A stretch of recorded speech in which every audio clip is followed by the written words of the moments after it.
হেৰা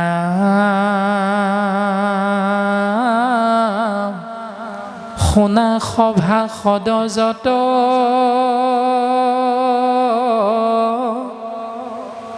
বুজিয়া কথাৰ তত্ত্ব সাধু সংগে কৰিও কৰতি জনম নকৰা বৃথা মহন্তৰ মুখে কথা শুনি কৰা কৃষ্ণত ভকতি।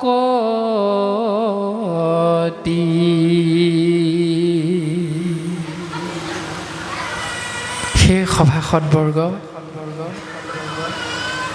ভাগৱত পদবন্ধে কৃপালু গুৰুজন বস্তুৱে সুন্দৰভাৱে যি তত্ত্ব প্ৰকাশ কৰিছে সেই তত্ত্ব বুজিবৰ বাবে তোমালোকে চেষ্টা কৰিবা। একমাত্ৰ সংগ কেৱল সাধু সংগ। যি ধৰণে প্ৰকৃতি অৰ্থাৎ আইগৰাকীৰ লগত পুৰুষ স্বৰূপ স্বামীজনে ৰতি ক্ৰিয়াত মিলিত হ'লেহে গৃহস্থী ধৰ্মত এটি পুত্ৰ বা কন্যা সন্তানৰ জন্ম হয়। শুক্ৰাণু আৰু ডিম্বাণুৰ মিলন হোৱাৰ লগে লগে ঠিক তেনেকৈ গুৰুজন বস্তুৱে আমাক উপদেশ প্ৰদান কৰিছে যে যদি সেই শৰীৰধাৰী মনুষ্য তোমৰা হবে কৃষ্ণস্তু ভগৱন্তৰ কৃপা লাভৰ বাবে ইচ্ছা কৰা তেতিয়াহ'লে একমাত্ৰ সংগ হিচাপে নিৰ্বাচন কৰিব লাগিব সাধু সংগ। যদি সাধুৰ বিপৰীতে অসাধুৰ সংগ লোৱা তেতিয়াহ'লে তাৰ দ্বাৰা ভক্তি তোমালোকৰ সিদ্ধি নহ'ব। আৰু যদি জন্ম সফল কৰিব বিচাৰা তেতিয়াহ'লে এইটোৱে হ'ল একমাত্ৰ উপায় মহন্তৰ মুখে কথা শুনা প্ৰথমত তেৱেহে পুৰুষে পায় ভক্তিৰ তত্ত্ব।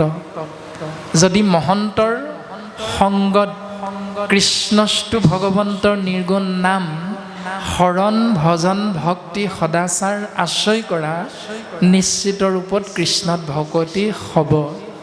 আৰু যদি তাকে নকৰা তেতিয়াহ'লে ভক্তিও নহয় আৰু তোমালোকৰ জনমৰো সাৰ্থকতা নাথাকে।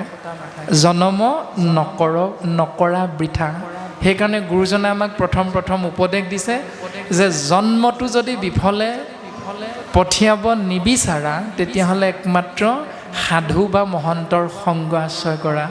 আৰু যদি জন্মটো সফল কৰিব নিবিচাৰা তেতিয়াহ'লে সেইটো তোমালোকৰ নিজৰ কথা। মাত্ৰ গুৰুজনে আমাক সকীয়াই দিছে, উপদেশ প্ৰদান কৰিছে। ক্ষণে ক্ষণে তুতে আয়ু কৈত চুতে প্ৰাণবায়ু ইটো চিন্তা নথাকৈ মনত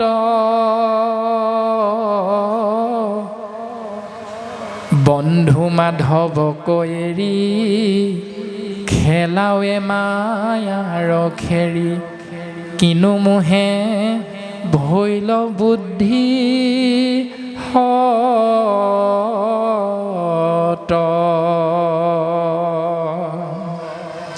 প্ৰত্যেক দিনাই 1 মিনিট 2 মিনিটকৈ পল অনুপল দণ্ড কৰি আমাৰ বয়সবিলাক আগবাঢ়ি গৈ আছে। কিন্তু প্ৰশ্ন হ'ল গৈ আছোঁ ক'লৈ? উত্তৰ এটাই, মৃত্যুৰ কাষলৈ।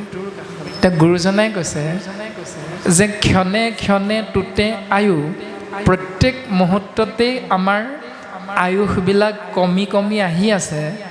কিন্তু আয়ুসবিলাক কমি গৈছে, বয়সবিলাক বাঢ়ি গৈছে। তাৰ মাজতে যে আমাৰ এই মায়াময় সংসাৰৰ পৰা আমি কিমানজনে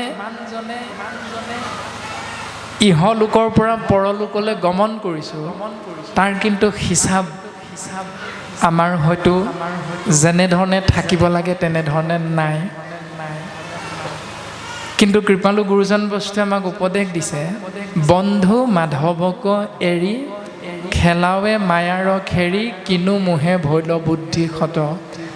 প্ৰাণবন্ধু কৃষ্ণ তত্ত্বৰ চিন্তাক এৰি যদি আমি ৰাতিপুৱাৰ পৰা পুনশ্চ পাছদিনা সূৰ্য উদয় হোৱা সেই মুহূৰ্তলৈকে কেৱল 4টা শব্দ ব্ৰহ্মৰ মাজেৰে জীৱনটো আগবঢ়াই নিছোঁ, আন মাৰ কাট খাওঁ, আনিব লাগে, মাৰিব লাগে, কাটিব লাগে, খাব লাগে, তেতিয়াহ'লে সেই ব্যক্তিজনৰ বা সেই গৃহস্থী ধৰ্ম পালন কৰা বাপ আইসকলৰ প্ৰত্যেকৰে জীৱনটো হ'ল বিফল জীৱন।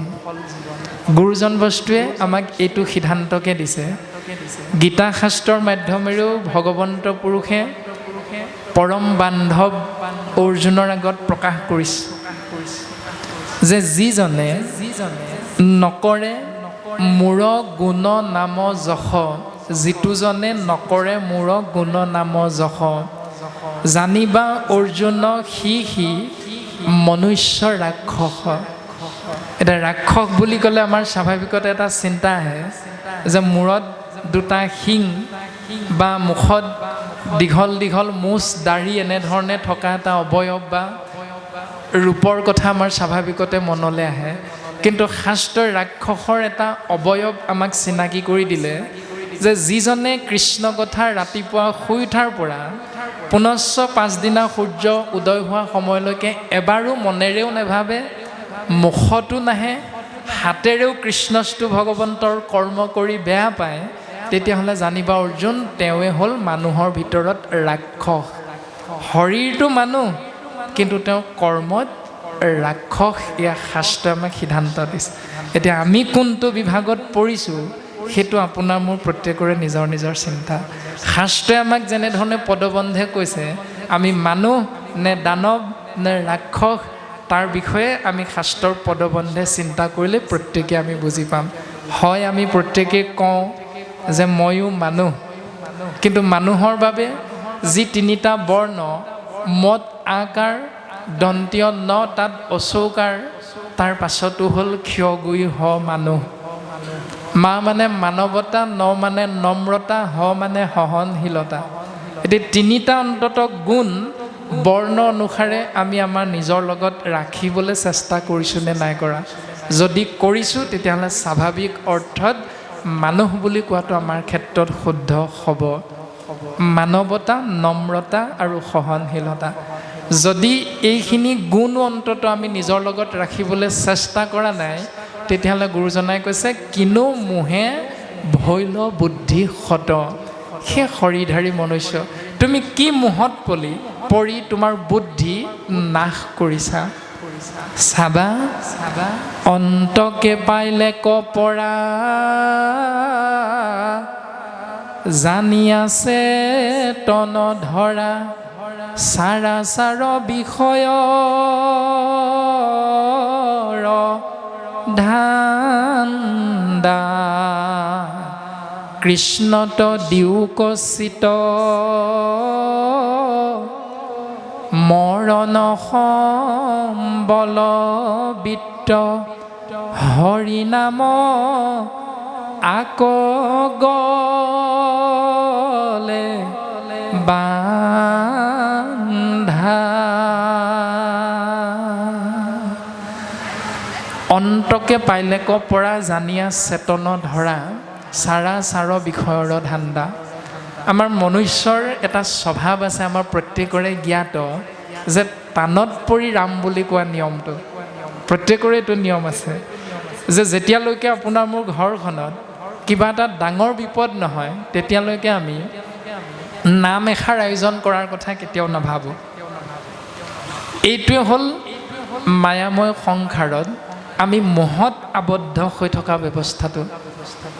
প্ৰত্যেকেই কম বেছি পৰিমাণে হয়তো আশ্ৰয় কৰোঁ মেট্ৰিক পৰীক্ষা দিবলৈ ওলোৱা আমাৰ সন্তানটোৰ সেই দিনটোৰ 2 দিনমানৰ আগত গুৰুদেৱ নাম ভকত 4 মহাবস্তুক আশ্ৰয় কৰোঁ, যিসকলে অকণমান বুজি পায়।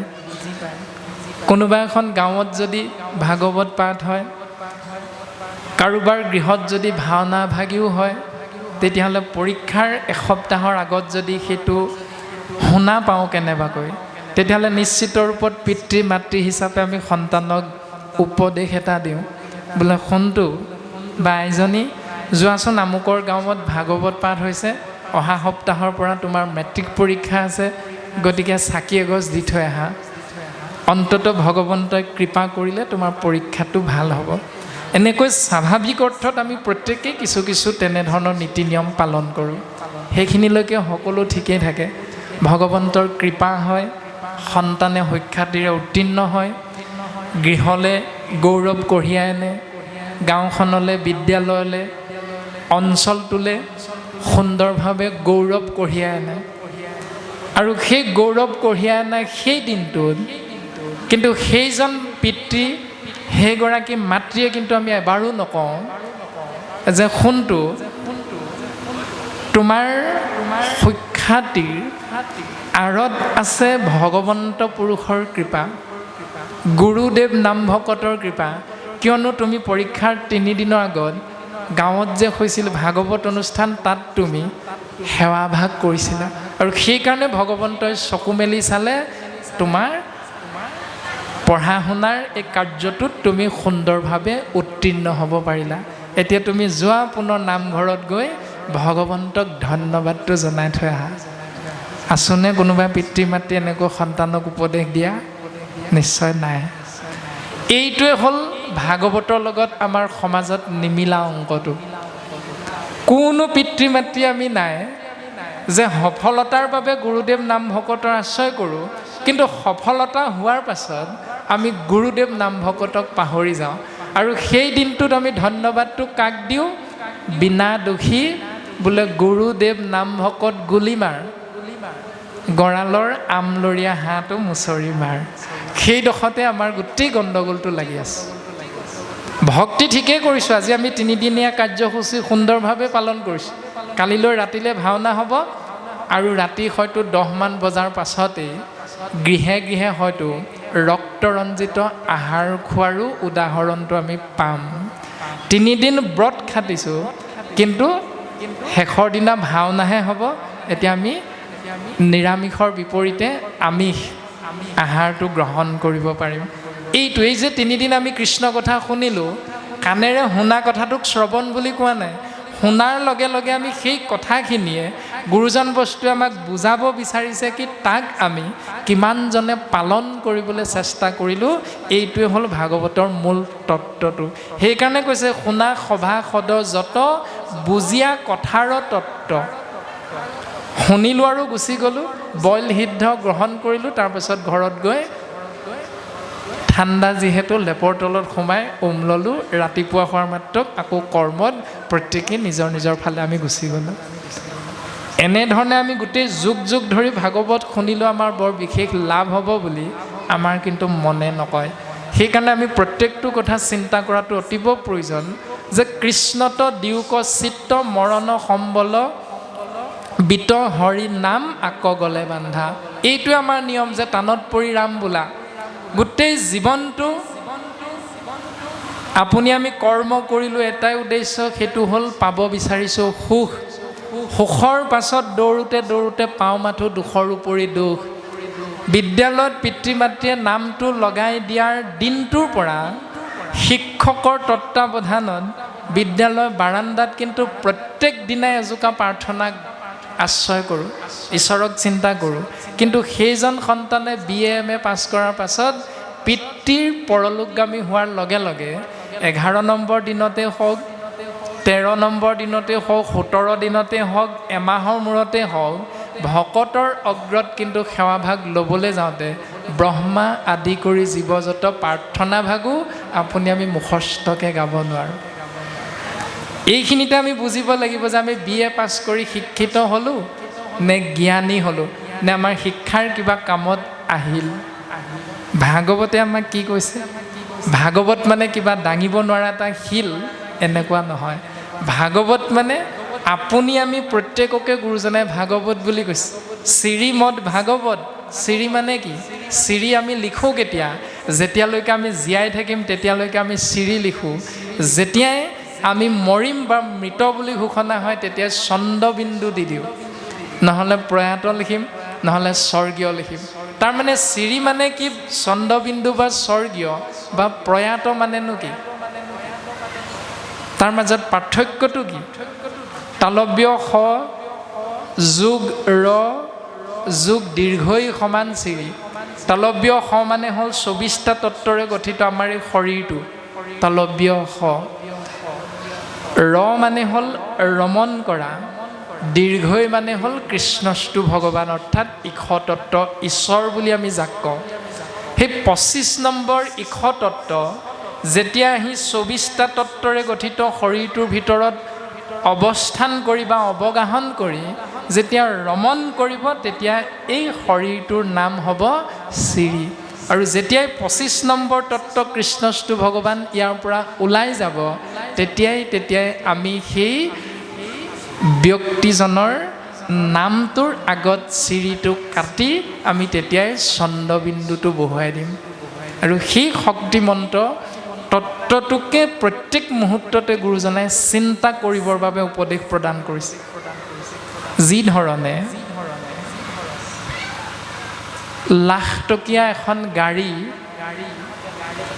যদি পেট্ৰল চালিত ইঞ্জিনৰ হয়, আমি ডিপুত যেতিয়া তেল ভৰাবলৈ যাম তেতিয়া ডিজেলৰ দামটো যদি কমি থাকে, পেট্ৰল চালিত ইঞ্জিনৰ লাখটকীয়া গাড়ীখনত ডিজেলৰ দামটো কম বুলি আমি কেতিয়াও ডিজেল ভৰাই নলওঁ। লওঁনে কোনোবাই? নিশ্চয় নলওঁ। তাত আমি দাম বাঢ়িলেও পেট্ৰলেই ভৰাম। অন্যহাতেদি ডিজেল চালিত ইঞ্জিনৰ গাড়ীখনত যদি ডিজেলৰ বিপৰীতে পেট্ৰলৰ দামটো কম, তৎসত্ত্বেও আমি পেট্ৰল নভৰাওঁ। কিয়? কাৰণ আমাৰ গাড়ীখনৰ প্ৰতি মোহ আছে। লাখ টকা দি আমি গাড়ীখন লৈছোঁ, যদি পেট্ৰল চালিত ইঞ্জিনৰ হয় ডিজেল ভৰাই দিলে গাড়ীখন সোনকালে বেয়া হৈ যাব। ঠিক তেনেধৰণে আমাৰ শৰীৰটো কিমান মূল্যৱান সেইদিনা আমি বুজি পাওঁ, যিদিনা পিতৃৰ এটা কিডনী বেয়া হৈ যাব আৰু ডাক্তৰে ঘোষণা কৰিব এটা কিডনী দিলে পিতৃ ভাল হৈ উঠিব, তেতিয়া কিন্তু নিজৰ এটা কিডনী সন্তান হিচাপে পিতৃক দিবলৈ আমি প্ৰত্যেকেই কুণ্ঠাবোধ কৰোঁ। সেইদিনা বুজি পাওঁ প্ৰত্যেকেই শৰীৰটোৰ মূল্য কিমান। কিন্তু সেই শৰীৰটোতেই ৰাতিপুৱা শুই উঠাৰ পৰা আমি ৰাতি হোৱালৈকে কেৱল গ্ৰহণ নকৰিব লগা খাদ্য ভৰাই ভৰাই আমি কিন্তু হৃদয়ৰ মাজত থকা কৃষ্ণস্তু ভগৱন্তক আমি সোনকালে শৰীৰটো এৰি যাবৰ বাবে বাধ্য কৰি আছোঁ।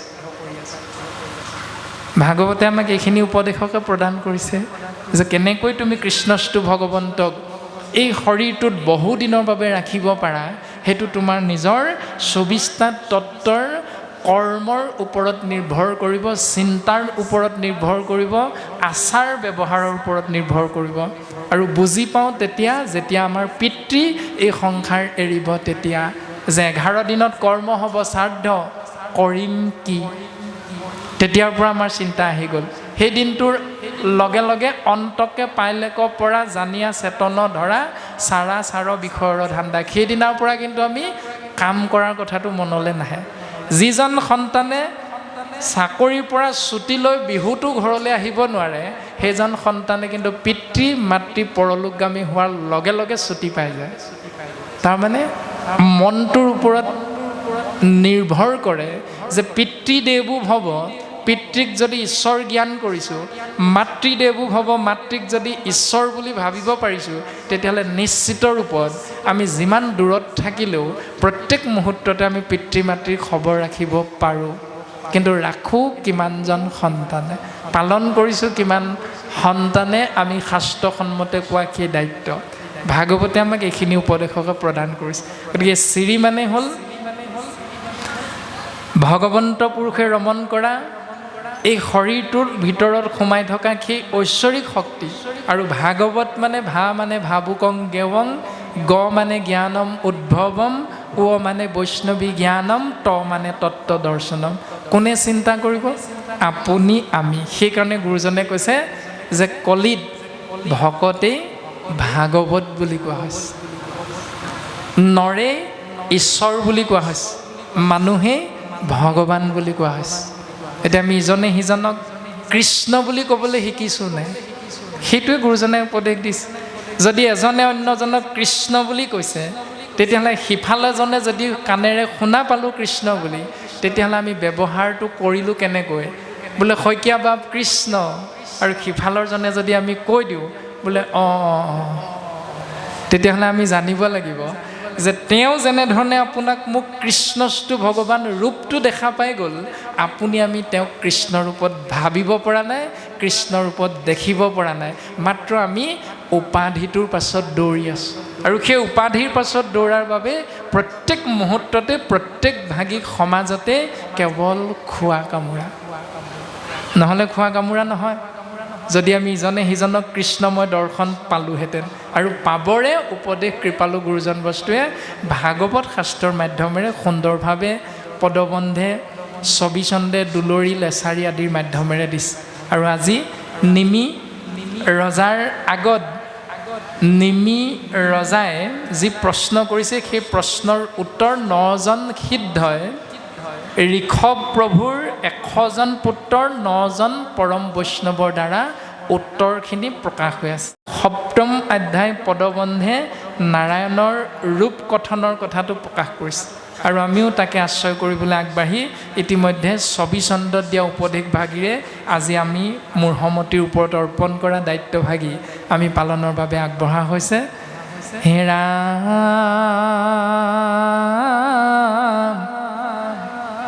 পুনৰপি নৃপতি পুচন্ত প্ৰণিপাত শুনা মহাসিদ্ধ হব সোধো তোমাত বোলা তৰৈ নাৰায়ণ পৰে হে মায়াক কোন নাৰায়ণ পৰ কহিও তাক। নিমি ৰজাই প্ৰশ্নৰ উত্তৰ শুনি শুনি পুনৰ নিজৰ মনৰ ভাৱনাটো প্ৰকাশ কৰিছে যে সেই সিদ্ধসকল তোমালোকে শুনাচোন, তোমালোকে ইতিমধ্যে মোক ক'লা যে মায়াৰ পৰা পৰিত্ৰাণ পাবৰ বাবে একমাত্ৰ উপাস্য তত্ত্ব হ'ল নাৰায়ণ, কৃষ্ণস্তু ভগৱান। কোৱাচোন তেওঁনো ৰূপটো কেনেকুৱা, তেওঁনো প্ৰকৃততে কেনেকৈ এই সংসাৰত বিৰাজমান হৈ থাকে, তেওঁনো প্ৰকৃততে থাকে ক'ত, আদি আদি ভাৱনাবিলাক পুনৰ নিমি ৰজাই 9জন সিদ্ধৰ আগত প্ৰকাশ কৰিছে। আৰু এইখিনি কথাকে দেৱঋষি নাৰদেও ভগৱন্ত পুৰুষৰ চৰণ কমলত নিবেদন কৰিছিল যে হে প্ৰভু তুমিনো থাকা ক'ত। তেতিয়া ভগৱন্ত পুৰুষে দেৱঋষি নাৰদৰ আগত সুন্দৰভাৱে প্ৰকাশ কৰিছিল, নাহম তিষ্ঠামি বৈকুণ্ঠে যোগিনাং হৃদয়ে নশ মদ্ভক্তা যত্ৰ গায়ন্তী তত্ৰ তিষ্ঠামি নাৰদ। সেই নাৰদ তুমি শুনাচোন। ভগৱন্ত পুৰুষে নাৰদক ক'লে দেৱভাষাত, দেৱঋষি নাৰদে সেই ভাষাৰ অৰ্থ বুজি পায়, গতিকে তেওঁলোকৰ মাজত অসুবিধা একো নহ'ল, কিন্তু অসুবিধাটো আহি পৰিল আমি মনুষ্যৰ বাবেহে, কাৰণ একো বুজি নাপালোঁ। নাহম তিষ্ঠামি বৈকুণ্ঠে যোগিনাং হৃদয়ে নশ মদ্ভক্তা যত্ৰ গায়ন্তী তত্ৰ তিষ্ঠামি নাৰদ। কি হ'ব পাৰে ইয়াৰ উত্তৰ? কৃপালু গুৰুজন বস্তুৱে অপূৰ্ব সৃষ্টি কীৰ্তন গ্ৰন্থত সুন্দৰভাৱে প্ৰকাশ কৰিছে। নাৰদত বিষ্ণু আসন্ত কৈ বৈকুণ্ঠতো মই নাথাকো যোগীৰো হিয়াই এৰি সমুদায় থাকো ভকতৰ কীৰ্তন চাই। হে নাৰদ, মই বৈকুণ্ঠত নাথাকোঁ নহয়, মই যোগীৰ হৃদয়তো নাথাকোঁ, মই থাকোঁ ক'ত জানানে? য'ত য'ত মোৰ ভকতে মোৰেই গুঞ্জক আশ্ৰয় কৰে সেই স্থানতে মই প্ৰকাশমান হৈ থাকোঁ। এতিয়া প্ৰশ্ন হ'ল, ভগৱন্ত যদি ভকতৰ মাজত থাকে তেতিয়াহ'লে ভগৱন্তৰ কৃপা লাভৰ বাবে আমি গছৰ তললৈ যাম নে মূৰ্তি এটাৰ আগলৈ যাম নে মন্দিৰলৈ যাম, মছজিদলৈ যাম, নামঘৰলৈ যাম, ক'লৈ যাম? এতিয়া ভগৱন্তৰ কৃপা লাভৰ বাবে শাস্ত্ৰই সিদ্ধান্ত দিলে যে নাৰদত বিষ্ণু আচন্ত কৈ বৈকুণ্ঠতো মই নাথাকোঁ ৰৈ, যোগীৰো হৃদয় এৰি সমুদায় থাকোঁহো ভকতৰ কীৰ্তন চাই। যে স্থানত ভকতে গোবিন্দ মহাপ্ৰভু কৃষ্ণ গোসাঁইৰ নাম কীৰ্তন কৰিব সেই স্থানতে ভগৱন্ত বিৰাজমান। এতিয়া তিনিদিনীয়া কাৰ্যসূচীত এই পবিত্ৰ গুৰুগৃহত ভগৱন্ত পুৰুষ বিৰাজমান। গতিকে ভগৱন্তৰ যদি কৃপা লাগে তেতিয়াহ'লে আমি গছৰ তললৈ গৈ লাভ নাই। আমি ভগৱন্তৰ কৃপা লাভৰ বাবে কেৱল ভকতৰ সংগ গুৰুজনে আমাক উপদেশ প্ৰদান কৰিছে। এৰা কোনবা কৰন্ত কৰ্ম প্ৰভু নাৰায়ণ, চিনায়ো কমুততান স্বৰূপ লক্ষণ,